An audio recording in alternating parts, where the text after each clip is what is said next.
అలానే విశేషరావు వెనిజులా అధ్యక్షుడు మదురోను కిడ్నాప్ చేసిన తర్వాత అమెరికా ప్రపంచంలో ఉండేటువంటి రాజకీయ పరిస్థితులు మారిపోతున్నాయి. అంతర్జాతీయంగా ఉండేటువంటి పరిస్థితులు కూడా మారుతున్నట్టు కనిపిస్తూ ఉన్నాయి.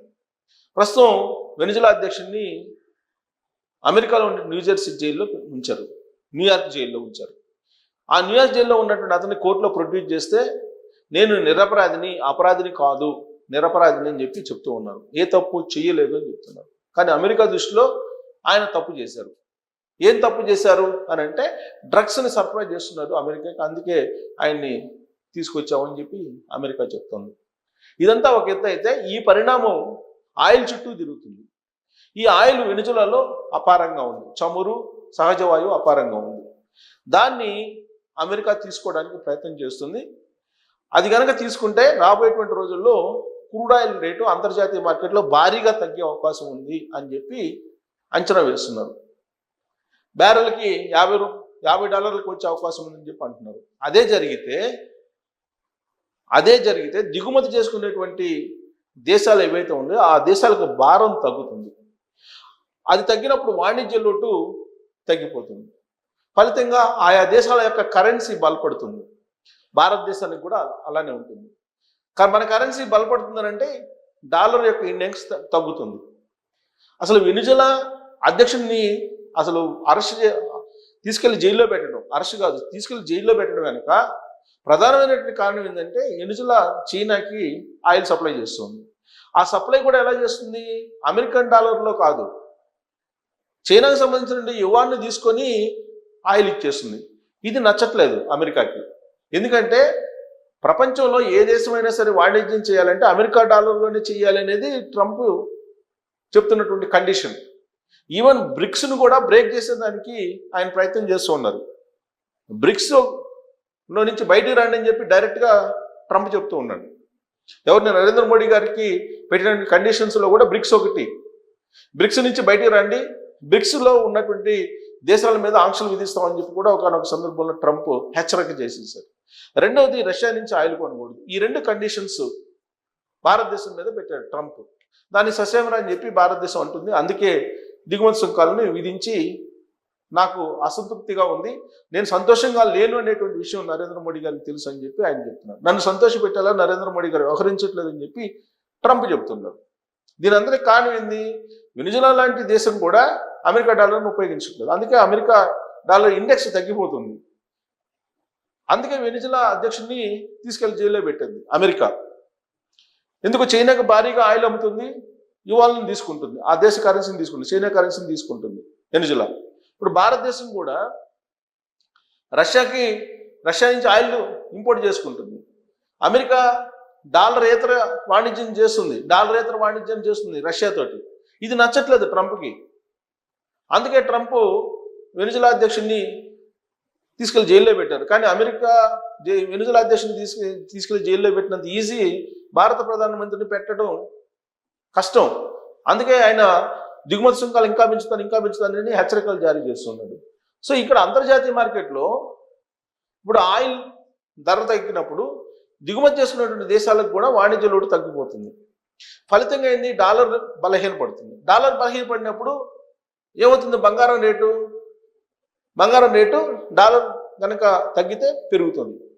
అదే డాలర్ విలువ తగ్గితే బంగారం పెరుగుతుంది, బంగారం రేటు తగ్గితే డాలర్ విలువ తగ్గుతుంది. ఇది రెసిప్రోకల్గా ఉంటుంది. కాకపోతే అంతర్జాతీయంగా నెలకొన్నటువంటి పరిస్థితుల దృష్ట్యా బంగారం రేటు తగ్గినా ఆశ్చర్యపోవాల్సిన అవసరం లేదనేది కొంతమంది ఆర్థిక నిపుణులు చెప్తూ ఉన్నారు. దానికి కారణం ఏంటంటే యుద్ధాలకు సంబంధించినటువంటి వాతావరణం కంప్లీట్గా ఆగిపోవడం. అమెరికా అధ్యక్షుడు ట్రంప్ ఆయన కనుక ఇలాంటి వెనిజులా లాంటి సంఘటనలు కనుక పాల్పడకపోతే బంగారం రేటు తగ్గుతుందని చెప్పి చెప్తూ ఉన్నారు. కానీ అది ఇప్పట్లో సాధ్యం కాదు. బట్ ఆయిల్ రేట్లు మీద బంగారం రేటు ఆధారపడి ఉంటుందా అని అంటే ఆధారపడి ఉండే ఛాన్సెస్ ఉంది. ఆయిల్ రేటు తగ్గితే బంగారం రేటు తగ్గుతుందంటే ఇన్వెస్టర్స్ కొంచెం అటు ఆయిల్ కంపెనీల్లో ఇన్వెస్ట్ చేసే అవకాశం ఉంది ఆయిల్ కంపెనీలకి. ఎందుకంటే జనరల్గా అమెరికా డాలర్ని కొనుగోలు చేసి దాచిపెట్టుకుంటారు ఇన్వెస్టర్స్.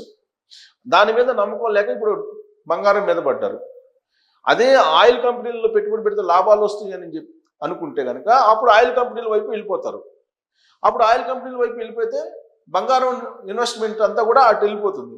అప్పుడు డిమాండ్ అండ్ సప్లై కోణం నుంచి చూస్తే కనుక బంగారం రేటు తగ్గే అవకాశం ఉంటుంది.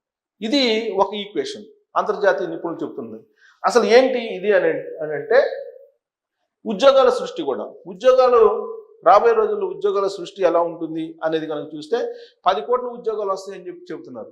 ఒకవేళ ఉద్యోగాల సృష్టి కనుక బాగా ఉంటే అప్పుడు కూడా బంగారం పెరిగే అవకాశం ఉంది. సో ఇక్కడ 10 ఏళ్లలో 10 కోట్ల ఉద్యోగాలు సృష్టిద్దామని అని చెప్పి అంటున్నారు. రాబోయే 10 ఏళ్లలో మన దేశంలో 10 కోట్ల ఉద్యోగాలను సృష్టించే లక్ష్యంతో 100 మిలియన్ జాబ్స్ పేరట ఒక కార్యక్రమాన్ని పరిశ్రమ ప్రముఖులు కొందరు ప్రారంభించారు. దేశ ఆర్థిక వ్యవస్థ వేగవంత వృద్ధిని సాధించినప్పటికీ ఉద్యోగాలను ఆశించిన స్థాయిలో లేని నేపథ్యంలో దీనికి శ్రీకారం చుట్టారు. ఐటీ పరిశ్రమ సంఘమైన నాస్కామ్ సహా వ్యవస్థాపకుల్లో ఒకరైన హరీష్ మెహతా, దక్షిణ ఇండస్ట్రీ ఎంటర్ప్రైజెస్ వ్యవస్థాపకుడు ఏజే పటేల్ వీళ్ళు ఏం చెప్తున్నారంటే దేశంలో ఏటా పని వయసుకు చేరుతున్న వారి సంఖ్య సుమారు 1,02,00,000 మంది ఉన్నారని చెప్పి అంటుంది. సాధారణంగా ఉద్యోగాలకు ఎక్కువగా ఉండే తయారీ లాంటి రంగాలు కూడా ఇప్పుడు ఉద్యోగాలను సృష్టించడం ఇబ్బంది పడుతుంది.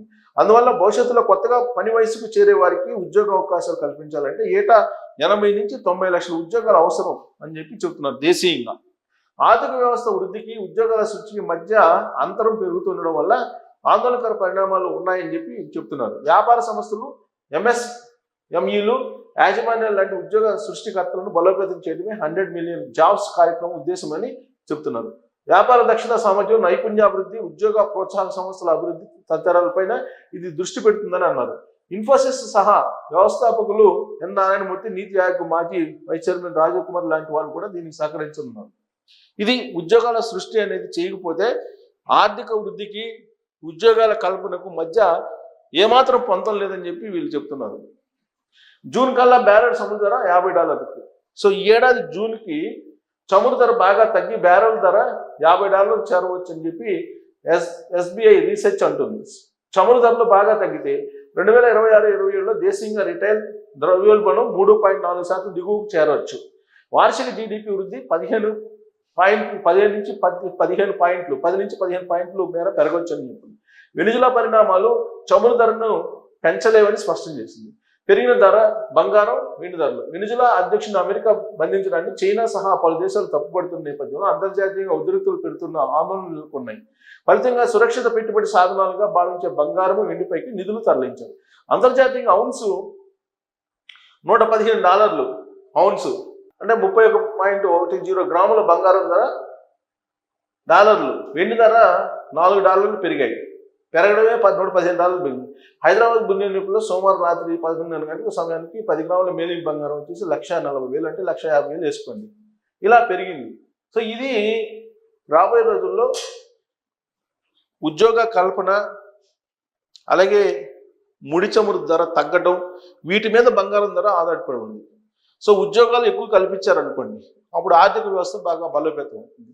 ఆర్థిక వ్యవస్థ బలోపేతం అయినప్పుడు ఇన్వెస్ట్మెంట్ ఎక్కడో దగ్గర పెట్టాలి. భద్రమైనటువంటి ఇన్వెస్ట్మెంట్ ఏంటి? బంగారం. అలాగే ఆయిల్ రేట్ తగ్గింది అనుకోండి, ఆయిల్ రేట్ బాగా తగ్గితే మనకి విదేశీ నిల్వలు పెరుగుతాయి. విదేశీ నిల్వలు పెరిగినప్పుడు వీటిని బంగారం వైపు డైవర్ట్ చేస్తారు. అప్పుడు బంగారానికి డిమాండ్ వచ్చే అవకాశం ఉంది. కాబట్టి ఈ మొత్తం పరిణామాలు బంగారాన్ని మరింత పెంచేలాగా కనిపిస్తూ ఉన్నాయి. తగ్గాలంటే మాత్రం యుద్ధాలు తగ్గితేనే బంగారం తగ్గుతుంది, లేదంటే తగ్గే అవకాశాలు లేవు. సో కాబట్టి ఈ రిపోర్ట్ని బట్టి మనం అంచనా వేసుకోవచ్చు, రాబోయే రోజుల్లో బంగారం అనేది సరైనటువంటి కొనుగోలుకు అవసరమైనటువంటి పెట్టుబడి అని చెప్పి ఆర్థికవేత్తలు భావిస్తున్నారు. మరి ఈ రిపోర్ట్ చూసిన తర్వాత బంగారం రేటు పెరుగుతుందో తగ్గుతుందని మీకు అనిపిస్తుందా?